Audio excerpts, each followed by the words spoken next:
कंदकोट में आईजी सिंध रफ़त मुख्तियार चयो आहे त प्रिया कुमारी जी अगवा जो केस पाण ॾिसी रहियो आहियां। पुराणो केस हुननि सबबि मुख़्तलिफ़ जांच ऑफिसरनि जो रिकॉर्ड घुरायो अथमि।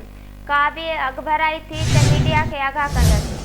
आईजी सिंध रफ़त मुख्तियार कंदकोट में मीडिया सां ॻाल्हाईंदे चयो त असां 21 अगस्त ते आयासीं त इन वक़्तु सिंध में 51 माण्हू धाड़ेलनि वटि यरगुमाल बणियल हुया। हिन वक़्तु रुॻो 6 माण्हू धाड़ेलनि वटि आहिनि, जिन मां विरोही बिरादरी जा 3 माण्हू ताज़ो अगवा थिया आहिनि। हुन चयो त कश्मीर ज़िले जा रुॻो 4 माण्हू अगवा थियल आहिनि। समूरा मुखबिर जल्द बाज़ियाब कराईंदासीं।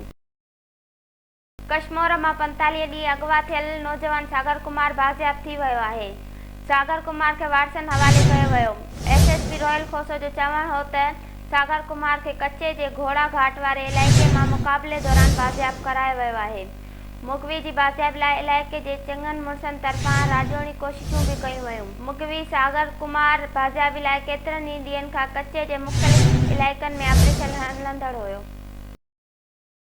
गंबट जे तालुका एजुकेशन ऑफिसर प्राइमरी मेल जी साहकार सां क़दीमी ॻोठ मेहुन खान जामड़ोज में तालीमी जागरता जे हवाले सां गॾिजाणी कोठाई वई, जंहिं में ॻोठाणनि उस्तादनि ऐं शागिर्दनि वॾे अंग में शिरकत कई।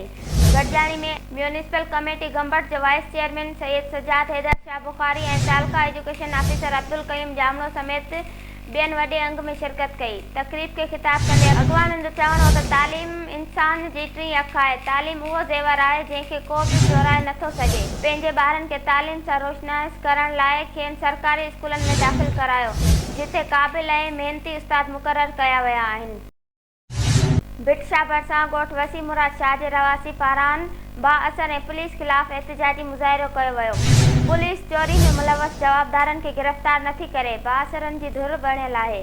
ॻोठ वसी मुराद शाह जे रवासी आसिफ पवर, उर्स पवर, दोस्त अली पवर, दानिश पवर ऐं ॿियनि पारां एहतिजाज करे नारेबाज़ी कई वई। हुननि चयो त असां चोरी में मुलवस सतार नज़माणी खे पकड़ी पुलिस हवाले कयो, जंहिंखे पुलिस आज़ाद करे छॾियो आहे। पकड़ियल चोर ॻोठ में शादी तक़रीब दौरान मोटरसाइकिल चोरी कई। पुलिस इन ख़िलाफ़ कार्रवाई नथी करे। बाअसर जवाबदार असांजे ॻोठ ते हमलो करे जानी नुक़सान पहुचाइण जो मौतमार धमकियूं ॾेई रहिया आहिनि। पुलिस बाअसरनि जी धुर बणियल आहे। आला अख़्तियारी फौरी तौर ते नोटिस वठण। हुननि चयो त सतार नज़माणी ऐं उन जे साथियाणी आचर पवण ख़िलाफ़ क़ानूनी कार्रवाई करे असांखे इंसाफ़ फराहम कयो वञे।